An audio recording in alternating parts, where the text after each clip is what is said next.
اعوذ باللہ من الشیطان الرجیم بسم اللہ الرحمن الرحیم الم تر الی الذین، کیا آپ نے نہیں دیکھا ان لوگوں کی طرف اوتوا نصیبا، جن کو کتاب کا من الکتاب، کتاب میں سے کچھ حصہ دیا گیا، تورات میں سے کچھ حصہ دیا گیا، کہ وہ یشترون الضلالہ، کہ وہ گمراہی کو خریدتے ہیں، وَيُرِيدُونَ، اور یہ چاہتے ہیں کہ ان تضلوا السبیل، کہ تم بھی سیدھے راستے سے گمراہ ہو جاؤ۔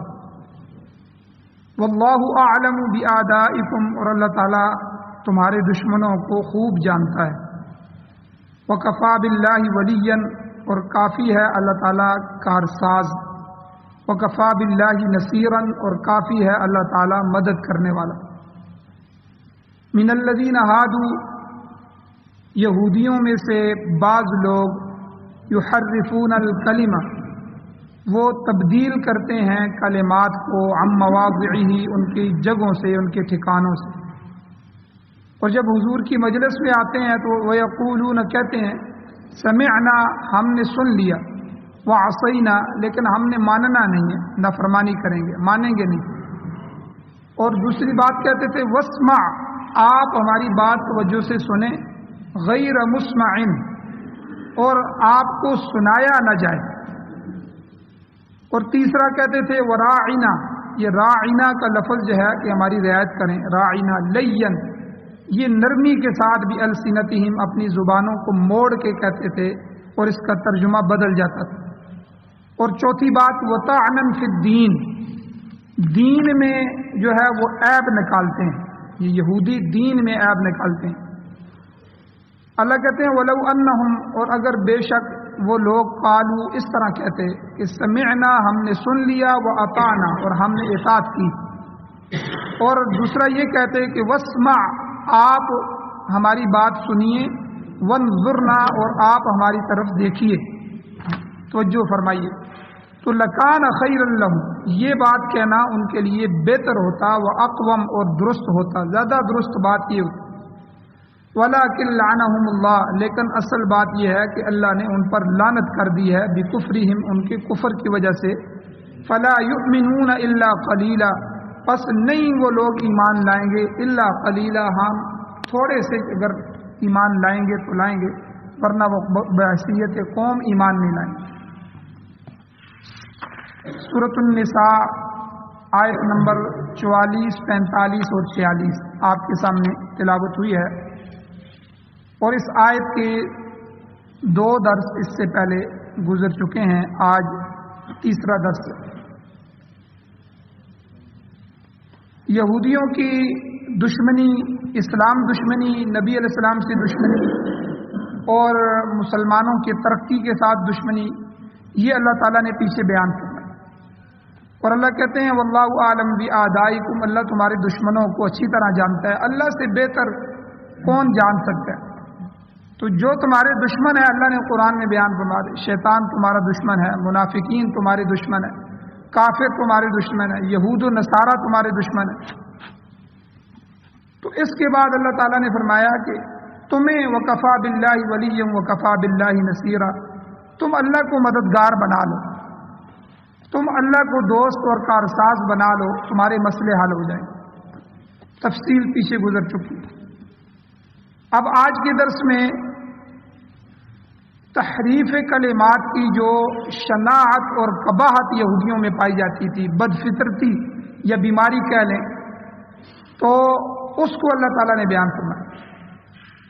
گزشتہ آیات میں بھی گزر چکا ہے کہ یہودی اللہ تعالیٰ کے عطا کردہ جو فضل تھا، اس فضل کو چھپاتے تھے، اور علماء نے اس کی تشریح میں پیچھے بیان ہو چکا ہے۔ 2 چیزیں، فضل سے وہ مال و دولت بھی مراد ہے، جسے بخل کی وجہ سے چھپاتے ہیں۔ دنیا میں یہودی کبھی بھی اپنا مال ظاہر نہیں کرتے کہ ہمارے پاس کتنی دولت، ایک تو اس کو چھپا چھپا کے رکھتے ہیں، اور دوسرا فضل سے مراد علم بھی ہے، جسے وہ اپنی ضد، عناد اور بغض کی وجہ سے دوسروں تک نہیں پہنچاتے۔ وہ تمام علوم جو اسلام کے بارے میں، قرآن کے بارے میں، صحابہ کے بارے میں، نبی علیہ السلام کے بارے میں ان کی کتابوں میں آئے، ان کو بھی چھپاتے، تو یعنی بخیل آدمی۔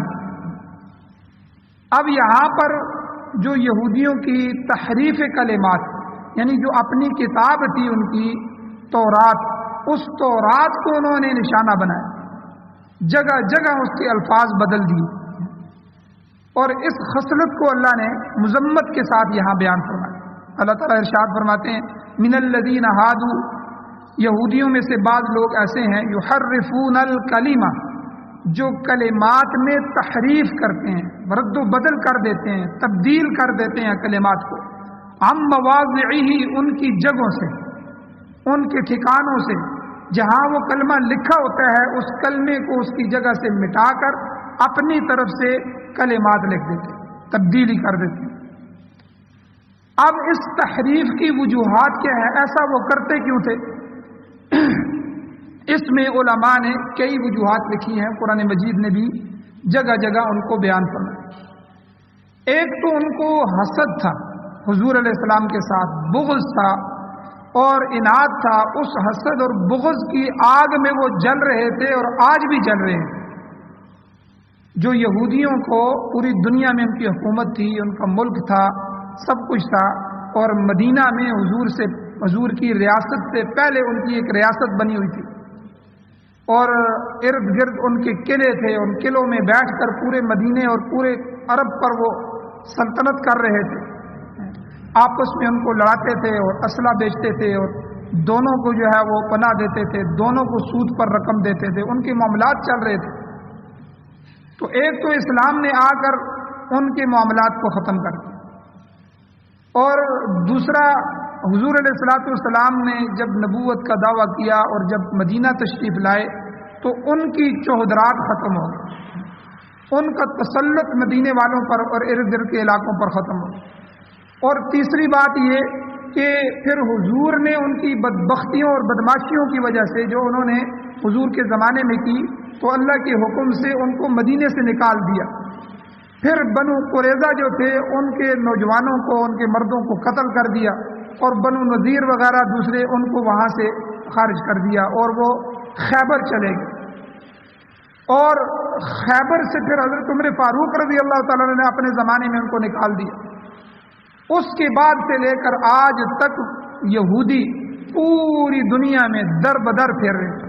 عیسائیوں کے اپنے ملک موجود ہیں، ہندوؤں کا اپنا ملک موجود ہے، ہر ایک کا اپنا اپنا ملک موجود ہے، مسلمانوں کے جو ہے وہ 60-65 ملک موجود ہے، لیکن یہودیوں کا ایک ملک بھی نہیں۔ اب جو اسرائیل ہے یہ یورپ کا جو ہے ناجائز بچہ، کہ جو فلسطینیوں کی سرزمین پر قبضہ کر کے اس کو آباد کیا گیا، تو اب اس کی بھی پختگی کوئی نہیں، ابھی تک جو ہے اس کا بھی پتہ کوئی نہیں ہے، دنیا اس کو تسلیم بھی نہیں کر رہی، سب کچھ ہے۔ تو یہ وہ حسد اور بغض تھا، ضد تھی، جس کی بنا پر انہوں نے اپنی کتابوں میں تحریف کی، اور اپنی چودراہٹ کے تحفظ کی خاطر انہوں نے اللہ کی کتاب کو بدل دیا۔ عیسائیوں نے بھی اپنی کتاب کے ساتھ یہی شروع کیا، انہوں نے بھی اسی طرح کیا، اور مشرکین مکہ جو مکے کے مشرکین تھے انہوں نے بھی اسی لیے رسول صلی اللہ علیہ وسلم کا انکار کیا کہ ایمان لانے کے بعد ان کی برتری ختم ہو جائے گی۔ ابھی وہ بڑے بڑے سردار ہیں، ابو جہل ہے، ابو لہب ہیں، بڑے سردار ہیں، اور جب ہم ایمان لائیں گے تو پھر ہمیں تو اطاعت کرنی ہوگی، ہمیں تو حضور کے سامنے غلام بننا ہوگا، آپ کے اوپر جان نثار کرنی ہوگی، آپ کے سامنے گھٹنے ٹیکنے ہوں گے، آپ کو ہی اپنا مقتدا اور رہبر ماننا ہوگا، تو ہماری تو چودراہٹ ختم ہو جائے گی۔ تو یہود و نصارہ بھی آج بھی اسی پرانی ضد پر اڑے ہوئے ہیں، تو یہ سارے کافر، اور انہوں نے نہ صرف خود قبول اسلام سے انکار کیا بلکہ دوسرے لوگوں کو بھی اپنے دین سے برگشتہ کیا، ان کو اپنے دین سے ہٹایا۔ تو بہرحال انہوں نے اپنی کتاب میں ہر اس مقام پر تحریف کی ہے جس میں اسلام کی حقانیت موجود تھی اور نبی آخر الزمان صلی اللہ علیہ وسلم کی آمد کی پیشن گوئیاں موجود تھیں، حضور کی آمد کی نشانیاں اور صفات موجود تھیں۔ اور عیسائیوں نے اپنی کتاب جو ہے انجیل مقدس، اس میں ایک لفظ تھا فارقلیت، فارقلیت کا لفظ، یہ لفظ ہی اڑا دیا اور اس کی جگہ کوئی دوسرا عام سا لفظ ڈال دیا۔ سریانی زبان میں، جس زبان میں یہ انجیل اتری ہے، عبرانی اور سریانی زبانیں یہ اس وقت بولی جاتی تھیں، تو سریانی زبان میں فارکلیت اور عربی زبان کا جو احمد ہے، محمد اور احمد، حضور کا نام جو احمد ہے، یہ دونوں ایک ہی معنی میں۔ تو چونکہ حضور علیہ السلام کی آمد کی پیشن گوئیاں تھی اور انجیل میں وہ لفظ موجود تھے، تو اس لیے انہوں نے یہ لفظ ہی اڑا دیا۔ حالانکہ عیسیٰ علیہ السلام کے بارے میں آتا ہے کہ وہ اپنے ہر واعظ میں، ہر بیان اور ہر تقریر میں یہ فرمایا کرتے تھے، انی رسول اللہ علیکم۔ قرآن مجید میں سورہ صف کے اندر اللہ نے بیان فرمایا، لوگوں میں تمہاری طرف اللہ کا رسول۔ ایک بات، مصدقا لما بین یدی من التوراۃ۔ دوسری بات یہ کہ میرے سے پہلے جو کتاب گزری ہے تورات، میں اس کی تصدیق کرنے والا، میں کہتا ہوں کہ وہ اللہ کی سچی کتاب تھی، میں اس کی تصدیق کرنے والا۔ اور تیسری بات یہ کہ وہ مبشرا برسول ہے، میں تمہیں ایک ایسے رسول کی خوشخبری دینے والا ہوں، یأتی من بعدی، جو ابھی میرے بعد آنے والا، اسمہ احمد، اس کا نام احمد ہوگا، ان کا نام نامی، اسم گرامی احمد ہوگا۔ تو اب یہ فارقلیت کا لفظ تھا، یہ تو عربی زبان میں قرآن مجید نازل ہوا ہے، تو انہی الفاظ کو، تورات کے الفاظ کو عربی زبان میں اللہ تعالیٰ نے وہی نازل فرمائی، ورنہ جو ان کی اپنی زبان تھی، سریانی زبان، جو انجیل کی زبان ہے، تو اس زبان میں لفظ آتا ہے فارقلیت، تو فارقلیت کا معنی احمد ہے۔ انہوں نے یہ لفظ ہی اڑا دیا کہ ہمارے لوگ اس لفظ کو پڑھیں ہی نہیں، اور جب پڑھیں گے نہیں تو ایمان بھی نہیں لائیں گے۔ تو یہ تحریف کی بدترین مثال ہے، آپ دیکھیں کہ انہوں نے اپنی کتاب کو تبدیل کیا۔ تو یہ تو ان کی اپنی کتاب میں جو بدماشیاں تھی، تحریف کرنے کا تذکرہ اللہ نے فرمایا۔ اب آگے اللہ تعالیٰ نے ان کے اس ناجائز اور ناروا سلوک کا تذکرہ کیا ہے جو وہ حضور نبی کریم صلی اللہ علیہ وسلم کے ساتھ کرتے تھے۔ اللہ تعالیٰ ارشاد فرماتے ہیں، وَيَقُولُونَ سَمِعْنَا، جب نبی علیہ السلام کی مجلس میں یہ آتے تھے یہودی اور عیسائی، تو مجلس میں آ کر بیٹھتے تھے تو حضور علیہ السلام کے فرمودات، ارشادات سنتے تھے، تو زبان سے کہتے تھے سمعنا، ہم نے سن لیا، بہت اچھی باتیں ہیں، ہم نے سن لیا۔ مگر ان کی بدبختی کی انتہا یہ ہے کہ زبانی اقرار کرتے تھے، لیکن زبانی اقرار کے ساتھ ہی دل میں یہ کہتے تھے وَعَصَيْنَا، ہم نہیں مانیں گے، یعنی ہم سے ان احکام کی تعمیل نہیں ہو سکے۔ یہ اسی طرح ہے جس طرح ہم کسی کی بات کو نہ ماننا چاہیں، لیکن جرگے میں ہم پھر کیا دیتے ہیں اپنے لوگوں کو، چلو کوئی بات نہیں یار، بات تو سن لو، ان کی سن لیں گے لیکن ماننا کون سا ہم نے ہے، مرضی تو ہماری ہوگی، فیصلہ تو ہمارا ہوگا۔ تو یعنی شروع سے ہی ارادہ ہے کہ ہم نے ماننا نہیں ہے، چاہے وہاں جرگے میں یا بات کرنے میں وہ جتنی بھی بات سمجھا دیں، جتنا بھی مسئلہ حل کر دیں، ہم نے ماننا نہیں۔ تو یہی ان کی عادت تھی۔ وَيَقُولُونَ سَمِعْنَا، تو حضور کے سامنے کہتے تھے جی بہت اچھی باتیں ہیں، ہم نے سن لیا، سمعنا، لیکن دل میں کہتے تھے وَعَصَيْنَا، ہم نے نافرمانی۔ اور یہی حالت ان کی اپنے نبی حضرت موسیٰ علیہ السلام کے ساتھ بھی تھی۔ پیچھے سورہ بقرہ میں بھی گزرا ہے، آگے بھی آئے گا کہ جب انہوں نے موسیٰ علیہ السلام سے کہا، فرعون غرق ہو گیا، ان کی قوم، فرعون کی قوم غرق ہو گئی، سارے فرعونی مارے گئے، اب یہ دریا کو پار کر کے آگے آئے، انہوں نے موسیٰ علیہ السلام کو کہا کہ اے اللہ کے نبی، آپ دیکھیں کہ ہمارے پاس کوئی کتاب نہیں ہے، کوئی قانون نہیں ہے، تورات کا مطلب ہے قانون، تو ہمیں کوئی ایسے قوانین اللہ سے مانگ کے دے دیں جس پر ہم اپنی زندگی گزاریں۔ پہلے تو ہم غلام تھے اور فرعونیوں کے نیچے دبے ہوئے تھے، ہمارے پاس وقت نہیں تھا، اب جو اللہ کہیں گے ہم مانیں۔ اب انہوں نے بہت سی بدبختیاں کی موسیٰ علیہ السلام کے ساتھ۔ ان میں سے ایک بدبختی یہ تھی کہ جب موسیٰ علیہ السلام تورات لے کے آئے اور ان کو کہا کہ یہ مان لو، تو انہوں نے کہا، جب کتاب کو پڑھا تو انہوں نے کہا کہ موسیٰ یہ تو بڑی سخت کتاب ہے، بڑے مشکل مسائل ہیں اس میں۔ تو بات اس طرح ہے کہ ہم یہ جو مشکل مسائل ہیں، ان مشکل احکام پر ہم عمل نہیں کریں گے، اس میں سے جو آسان مسئلے ہیں ان پر ہم عمل کریں گے۔ یہ تو اللہ کی بھی توہین تھی، کتاب بھی توہین تھی، اور یہ تو انکار کے مترادف ہے۔ اور احکام پر عمل نہ کرنا اور بظاہر کہہ دینا یہ تو انکار تھا اور حد کفر کو پہنچ رہا ہے. اب یہ بدبختی بھی کی. اب اللہ تعالیٰ نے کیا کیا؟ قرآن مجید میں آتا ہے اللہ نے کوہ طور کو، وہ طور پہاڑ کو اٹھا کے ان کے سروں پہ لا کے رکھ دیا. اب سروں پہ رکھ کے اللہ نے کہا کہ بتاؤ مانتے ہو کہ نہیں مانتے؟ اب انہوں نے کہا کہ بالکل ہے اللہ ہم مانتے ہیں، ہم ساری کتاب پہ عمل کریں. اتنی بدبخت کون؟ اور حضور علیہ السلام سے بھی یہی کہتے تھے. یہاں بھی آپ دیکھیں بالکل جی ہم نے باتیں سنی ہیں جی، بڑی اچھی باتیں ہیں، سمعنا ہم نے سن لیا ہے، لیکن دل میں کہتے مانیں گے نہیں. وہی ضد اور ہٹ. یاد رکھیں ضد جو ہوتی ہے بعض دفعہ دوسری برادری سے ضد ہوتی ہے، بعض دفعہ اپنے خاندان کے لوگوں میں سے کسی سے لڑائی ہو جائے، کوئی مسئلہ ہو جائے تو ضد بن جاتی ہے، تو اس کی اچھی بات بھی بری لگتی ہے، یا آدمی اس کی اچھی بات کو بھی برا بنا کے پیش کرنے کی کوشش کرتا ہے. تو یہ ضد جو ہے یہ کسی بات کو ماننے نہیں دیتی، تسلیم نہیں کرنے دیتی. تو یہودیوں میں بھی یہ ضد تھی جو حق کو جان کر بھی حق کو مان نہیں رہے. اور دوسری بدبختی کیا کرتے تھے؟ ایک جملہ کہتے تھے حضور سے واسمع، آپ سنیں، غیر مسمعن، آپ سنائے نہ جائیں. اب یہ ایک دو معنی والا زو معنی، یہ بعض دفعہ ایک زبان میں ایسے الفاظ ہوتے ہیں جس کے دو تین معنی ہوتے ہیں. جب بندہ بولتا ہے تو بندے کو سمجھ نہیں آتی کہ اس نے کون سا معنی مراد لیا.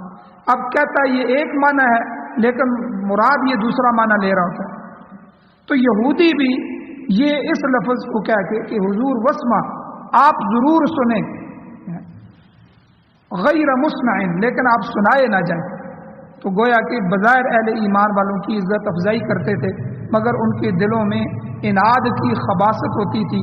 تو واسمع غیر مسمعن کے دو معنی ہیں. ایک تو یہ ہے کہ حضور آپ ہماری بات سنیں اور آپ کو اپنی مرضی کے خلاف کوئی بات نہ سنائی جائے. گویا آپ کی عزت اور احترام ہم کرتے ہیں کہ دین حق کا بول بالا ہو اور اس کے خلاف کوئی بات آپ تک نہ پہنچے. یہ تو زبان سے کہتے تھے، دل میں ان کے مفہوم یہ ہوتا تھا آپ ہماری بات تو سن لیں مگر آپ سنائے نہ جائیں، یعنی آپ کے کان ضائع ہو جائیں، آپ بہرے ہو جائیں، جس کی وجہ سے آپ کی کوئی بات ہماری سن ہی نہ سکیں. تو غیر مسمعین کا یہ توہین امیز جملہ تھا. یہ مطلب بھی ان کے ذہن میں ہوتا تھا کہ آپ کو یہ اچھی بات نہ سن سکیں. گویا کہ اس طرح یہ بددعائیہ کلمات حضور کے لیے کہتے تھے، نعوذ باللہ. اور تیسری بدبختی کیا تھی ان کی؟ وراعنا لیم بالسنتہم، کہ وہ بدبخت اپنی زبانوں کو موڑ کر راعنا کا لفظ استعمال کرتے. راعنا اس طرح کہہ دیتے تھے، راعنا، ٹھیک ہے. راعنا کو راعنا تو اس سے ترجمہ، حالانکہ اس کا مطلب یہ ہوتا ہے حضور ہماری رعایت کریں، راعنا ہماری طرف توجہ فرمائیں. لیکن ان کے دل میں ایک تو عبرانی زبان کا مطلب ہوتا تھا، ایک عربی زبان کا مطلب ہوتا تھا. عبرانی جو ان کی اپنی زبان تھی اس میں راعن کہتے ہیں احمق کو، بے وقوف کو. راعنا کو عربی میں بولتے تھے، مفہوم اس کا سریانی لیتے تھے، اے ہمارے بے وقوف آدمی. نعوذ باللہ. دیکھیں کتنی بدبخت قوم ہے. تو اور اسی طرح عربی زبان میں راعی کہتے ہیں چروائے کو، بکریاں چرانے والے. تو گویا کہ وہ زبان کو گھما کر لفظ کو بگاڑ دیتے تھے جس سے وہ زو معنی بن جاتا تھا، دو معنی بن جاتے تھے، اور اس سے وہ اپنی خباثت کا اظہار کرتے تھے. اور یہ لفظ پہلے سورہ بقرہ میں بھی گزر چکا ہے. اللہ تعالیٰ نے ایمان والوں کو ایسے الفاظ سے منع فرما دیا کہ جو دو معنی والے ہوں حضور کو ایسے نہ کریں. اور خود اس کے لفظ کے بارے میں کہا یا ایھا الذین آمنوا، اے ایمان والو، لا تقولوا راعنا. حضور علیہ السلام کو جب بھی تم نے مخاطب کرنا ہو تو راعنا کا لفظ استعمال نہ کرو، بلکہ اس کے بجائے وقولوا انظرنا، تم اس طرح کہو کہ ہماری طرف نظر کرم فرمائیے، ہماری طرف دیکھیے، ہماری طرف متوجہ ہو جائیے. تو بہرحال اللہ تعالیٰ نے فرمایا کہ اہل کتاب حضور علیہ السلام کی شان میں اس قسم کی گستاخی کرتے تھے، لہذا اہل ایمان کو اس قسم کے ذو معنی الفاظ استعمال کرنے سے منع فرما دیا. اب چوتھی خصلت کیا تھی یہودیوں کی؟ چوتھی بری خصلت یہ تھی کہ وطعنا فی الدین، دین میں طعن، دین میں قریدنا، اسلام کے احکام پر نکتہ چینی کرنا، مثلا محرمات نکاح جو ہیں ابھی پیچھے گزرے ہیں، جو نکاح میں ہمارے اوپر حرام ہیں، جو ہمارے محرم بنتے ہیں عورتیں، اس سلسلے میں جب تمام حرام رشتوں کی اللہ تعالیٰ نے وضاحت فرما دی تو یہودی کہنے لگے دیکھو جی، مسلمانوں کا دین پھوپھی کی بیٹی سے تو نکاح جائز قرار دیتا ہے، مگر بھائی کی بیٹی سے یعنی بھتیجی سے نکاح کو حرام قرار دیتا ہے۔ اب دیکھیں یہ اللہ کا حکم تھا، اللہ نے ان رشتوں کو حلال اور حرام کرا دیا۔ پھوپھی کی، خالہ کے، ماموں کے، چاچو کے جو بچیاں ہیں ان سے نکاح جائز ہے، یہ چاروں رشتے اللہ نے حلال کرا دیے، لیکن بھتیجی سے اور بھانجی سے، بھائی کی بیٹی اور بہن کی بیٹی، بھتیجیاں اور بھانجیاں، ان سے نکاح جائز نہیں ہے۔ تو اس پر بھی نکتہ چینی کر رہے ہیں کہ یہ کیسا حکم ہے کہ پھوپھی کی لڑکی سے جائز ہے اور جو ہے بھتیجی سے نکاح جائز ہے۔ اسی طرح جب تیمم کا مسئلہ بیان ہوا تو پھر یہودیوں نے شور ڈالا، یہ دیکھو جی مسلمانوں نے نیا طریقہ نکالا ہے کہ اگر پانی نہ ملے تو مٹی مل لیا کرو۔ بھلا یہ طہارت ہے یا نجاست ہے؟ مٹی ملو گے تو اور مٹی ہو جاؤ گے، یہ کون سا صفائی کا طہارت کا طریقہ ہے؟ حالانکہ یہ اللہ نے نازل فرمایا، اللہ نے اس مٹی کو طہارت کا ذریعہ بنایا، اللہ نے حکم دیا ہے۔ تو بہرحال وہ لوگ دین میں تانا کرنے کا کوئی موقع ضائع نہیں کرتے۔ اسی لیے اللہ تعالیٰ نے فرمایا قرآن مجید میں، قاتلوا ائمۃ الکفر انہم لا ایمان لہم، بڑے بڑے کافر بے ایمان ہیں، لہذا ان سے مقابلہ کرو، جنگ کرو اور ان کو قتل کرو۔ وجہ کیا کہ طعنوا فی دینکم، یہ تمہارے دین میں طعن کرتے ہیں، عیب جوئی کرتے ہیں، نکتہ چینی کرتے ہیں۔ اور یہی کام آج کے جو ائمۃ الکفر ہیں، آج کے امریکہ، روس، برطانیہ جو بڑے بڑے بدماش ہیں، وہ ائمۃ الکفر بھی بخوبی انجام دے رہے ہیں۔ یورپین مشنریاں آپ دیکھ لیں اس پہ لگی ہوئی ہیں، ہندوؤں کی کتنی ٹولیاں جو ہیں وہ مسلمانوں کو اور اسلام کو ختم کرنے کے لیے لگی ہوئی ہیں، اور یہودی ہمیشہ جو ہے وہ دین حق کی عیب جوئی میں لگے رہتے ہیں۔ اسی طرح ایک مسئلہ تعدد ازواج پر ہے، حضور علیہ السلام کی کئی شادیاں، اس پر یہ لوگ معترض رہے ہیں، اعتراض کرتے ہیں کہ دیکھو جی اسلام عیاش پرست مذہب ہے، اس میں 4 شادیوں کی اجازت ہے عام لوگوں کو، اور ان کے نبی نے تو 11 شادیاں کی ہیں وغیرہ وغیرہ۔ اب ہمارے استاد فرمایا کرتے تھے کہ ان کو انہی کا آئینہ دکھاؤ، انہی کی زبان میں ان کو جواب دو۔ مثلا تعدد ازواج پر جب یہ اعتراض کرتے ہیں تو اپنی صفائیاں نہ دو، ان کو کہو کہ بھئی حضور اسلام نے تو 4 کے ساتھ شادی کرنے کا حکم دیا ہے، نکاح کر کے گھر میں لاؤ، ان کے حقوق ادا کرو۔ اور تم کیا کرتے ہو؟ تمہارے یورپ کی جو سالانہ رپورٹیں آ رہی ہیں، تمہاری خود تھنک ٹینکس جو ہے رپورٹیں دے رہی ہیں، 7 8 سال کی بچیاں، 10 سال کی بچیاں حاملہ ہو رہی ہیں، اور تمہارے جو یورپ میں، تمہارے ملکوں میں جو حرامی بچے پیدا ہو رہے ہیں ان کی تعداد تمہارے حلالیوں سے زیادہ ہو گئی ہے۔ یہ تمہاری اپنی رپورٹیں ہیں جو تم پیش کر رہے ہو، اور تم صبح شام بسترے بدل رہے ہو اور حضور پر اعتراض کرتے ہو، اسلام پر اعتراض کرتے ہو۔ انہی کا شیشہ، انہی کا آئینہ ان کو دکھاؤ کہ تم جیسا منہ لے کے جو عیاش اور فتنہ پرور لوگ ہیں، تم حضور کی پاکیزہ زندگی، حضور علیہ السلام کے نکاح کرنے کے مقاصد تھے۔ آپ دیکھیں حضور علیہ السلام کو سب سے زیادہ ضرورت تو جوانی میں نکاح کی ہوتی ہے۔ جب حضور 25 سال کے تھے تو 40 سال کی عورت سے نکاح کر رہے ہیں، اپنے سے 15 سال بڑی عورت حضرت خدیجہ، اور عیاش ہوتے تو حضور آپ اس وقت نکاح کرتے کسی کنواری عورت سے، اور حضرت خدیجہ جو ہے وہ 2 دفعہ جو ہے وہ بیوہ ہو چکی تھی، تو ایسی عورت سے نکاح کر رہے ہیں۔ پھر جب حضور کی عمر 25 سال سے جا کر 53 سال تک ہو گئی تو 53 سال کی عمر تک حضور نے کوئی نکاح نہیں کیا، یہ کہاں کی عیاشی ہے؟ اس کے بعد جتنے بھی نکاح حضور نے کیے ان کے مقاصد تھے کہ مختلف خاندانوں سے نکاح کیا جائے اور مختلف بیواؤں سے نکاح کیا جائے۔ تو اسلام کی اس میں بہت ساری حکمتیں تھیں۔ ایک حکمت یہ بھی تھی کہ جب مختلف، اور عرب کے اندر جب کسی خاندان سے شادی ہو جاتی تو وہ خاندان ایک ہو جاتا، تو وہ لوگ ایک دوسرے کے لیے جان دینے کے لیے تیار ہوتے۔ حضور نے مختلف خاندانوں سے نکاح کیا تاکہ یہ اسلام کے معاون بن جائے۔ ان تک اسلام کا پیغام پہنچ جائے۔ اور حضور علیہ الصلوۃ والسلام نے 11 شادیوں میں سے صرف ایک شادی کنواری لڑکی سے کی، تم ان کو کہتے ہو کہ یہ عیاش پرست ہیں؟ تم اپنا چہرہ تو دیکھو، تم اپنے یورپ کے وہ تھنک ٹینکس جو ہیں جو تمہیں سالانہ رپورٹیں بنا بنا کے بھیجتے ہیں تمہاری جو بچیوں کے ہیں، تم ان کی رپورٹیں ذرا چیک کرو۔ تو اس لیے تمہیں کوئی حق نہیں ہے کہ تم تعدد ازواج کے مسئلے کو لے کر یا کوئی اور مسئلہ لے کر اسلام پر نکتہ چینی کرو۔ اسی طرح کبھی جہاد پر اعتراض کریں گے، جہاد دیکھو جی یہ تو ظلم ہے، لوگوں سے لڑنا، لوگوں کو قتل کرنا۔ تم ہمیں قتل کرنا یا اس کی اعتراض کرو گے، سکھاؤ گے؟ آپ دیکھیں حضور علیہ السلام نے جو ہے وہ 80 یا 82 جنگیں لڑیں، ان میں 27 غزوات ہیں جن میں حضور خود شریک ہوئے، باقی وہ ہیں سریے ہیں جن کو حضور علیہ الصلوۃ والسلام نے بھیجا ہے، کسی کو امیر بنا کے بھیج دیا۔ تو ان پوری جنگوں میں 1300-1400 آدمی دونوں طرف سے مارے گئے۔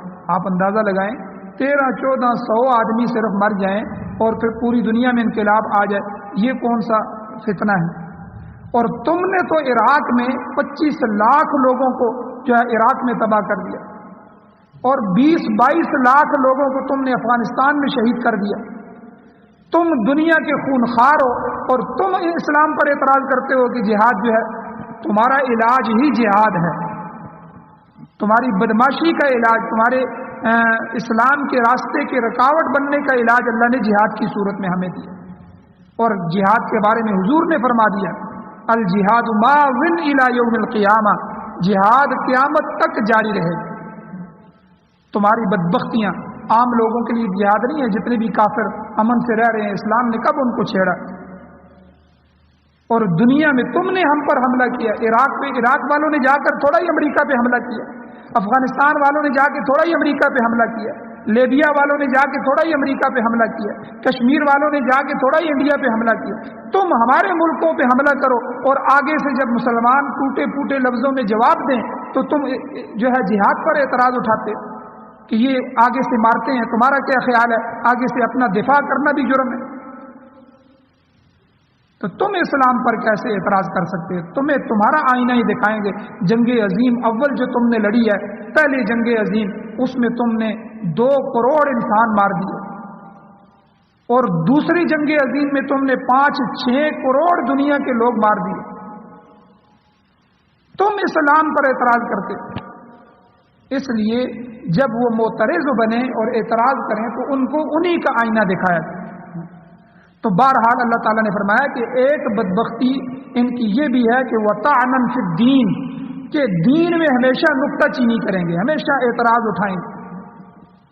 اور آگے اللہ تعالیٰ نے فرمایا اگر یہ لوگ اپنی ہٹ درمی چھوڑ دیں، ترک کر کے دین اسلام کو قبول کر لیتے اور آگے سے یہ بات کہتے وَلَوْ أَنَّهُمْ قَالُوا، اگر وہ یوں کہتے سمعنا وَأَطَعْنَا، اے حضور ہم نے سن لیا اور ہم اسے مانیں گے بھی، وَاسْمَعْ آپ ہماری بات سنیں، وَانظُرْنَا اور ہماری طرف دیکھیں، تو لَكَانَ خَيْرًا لَهُمْ، ایسا کہنا ان کے لیے بہتر ہوتا، وَأَقْوَمْ اور زیادہ درست یہی ہوتا کہ اس طرح کہتے، مگر افسوس انہوں نے ایسا نہیں کیا، ہمیشہ حضور کی توہین کی، ذو معنی لفظ استعمال کر کے حضور علیہ السلام کی اور اسلام کی توہین کی، جس کا نتیجہ یہ ہوا کہ وَلَٰكِن لَعَنَهُمُ اللَّهُ بِكُفْرِهِمْ، اللہ تعالیٰ نے ان کے کفر کی وجہ سے ان پر لعنت کر دی۔ لعنت کا مطلب ہوتا ہے بعد من الرحمہ، رحمت سے، اللہ کی رحمت سے دوری۔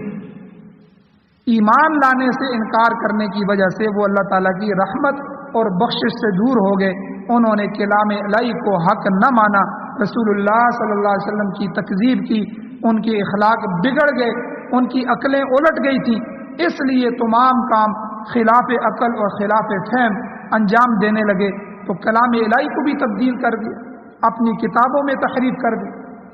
اللہ کہتے ہیں فلا یؤمنون الا قلیلا، بس وہ نہیں ایمان لاتے مگر بہت تھوڑے۔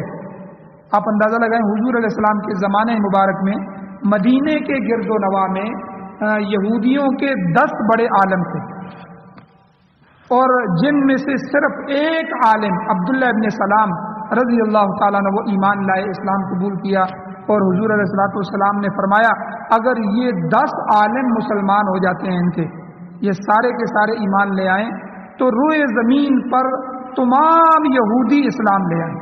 سارے یہودی ان 10 کو دیکھ رہے ہیں،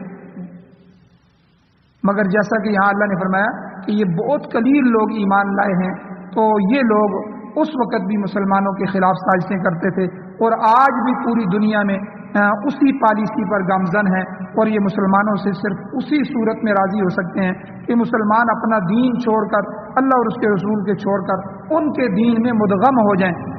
سورہ بقرہ میں گزر چکا ہے وَلَن تَرْضَىٰ عَنْكَ الْيَهُودُ وَلَا النَّصَارَىٰ حَتَّىٰ تَتَّبِعَ مِلَّتَهُمْ. یہودی اور عیسائی آپ سے کبھی خوش نہیں ہوں گے جب تک آپ ان کا دین اختیار نہ کر لیں. لہٰذا اللہ تعالیٰ نے واضح فرما دیا ان دشمنان دین سے ہوشیار رہنا، یہ دین دشمنی کا کوئی موقع ہاتھ سے نہیں جانے دیتے، یہ مسلمانوں کے ازلی ابدی دشمن ہے. حضور علیہ السلام کا فرمان ہے کہ یہ لوگ نزول مسیح تک، عیسیٰ علیہ السلام کے دوبارہ دنیا میں آنے تک اسی قسم کی ریشہ دونیاں کرتے رہیں گے، اور پھر عیسیٰ علیہ السلام آ کر ان کا کلا کما کریں گے. لہٰذا ہم نے ان سے محتاط رہنا ہے، اپنی اولادوں کو بھی سکھانا ہے کہ یہود و نصارہ کی یہ چالیں ہیں، ان سے بچنا ہے. اللہ تعالیٰ سے دعا ہے اللہ ہمیں عمل کی توفیق عطا فرمائے. آمین. الحمدللہ رب العالمین والعاقبۃ للمتقین والصلاۃ والسلام علی رسولہ النبی الأمی الکریم. یا اللہ ہماری کمیوں کو تائیوں کو معاف فرمائیے، درگزر فرمائیے. یا اللہ قرآن و سنت کو پڑھنے، پڑھانے، سننے، سنانے، سمجھنے، سمجھانے، اس کی اشاعت کرنے کی توفیق عطا فرمائیے. قرآن و سنت کا غلبہ نصیب فرمائیے. قرآن و سنت کو بطور آئین، بطور دستور، بطور ضابطۂ حیات ہمیں نصیب فرمائیے. جو کچھ سنا ہے یا اللہ اس پر عمل کرنے کی توفیق عطا فرمائیے. یہودیوں کی طرح بدبختی سے محفوظ فرمائیے، اسلام پر اعتراض اور نکتہ چینی سے محفوظ فرمائیے. یا اللہ ہمارے ایمانوں کی حفاظت فرمائیے. یا اللہ جو بیمار ہیں ان کو شفا عطا فرمائیے. جو حضرات پریشان حال ان کی پریشانیوں کو دور فرمائیے. جو حضرات ایمان کی حالت سے اس دنیا سے جا چکے ہیں ان سب کی بخشش فرمائیے. صلی اللہ تعالی علی خیر خلقہ محمد وآلہ وصحبہ اجمعین برحمتک یا ارحم الراحمین.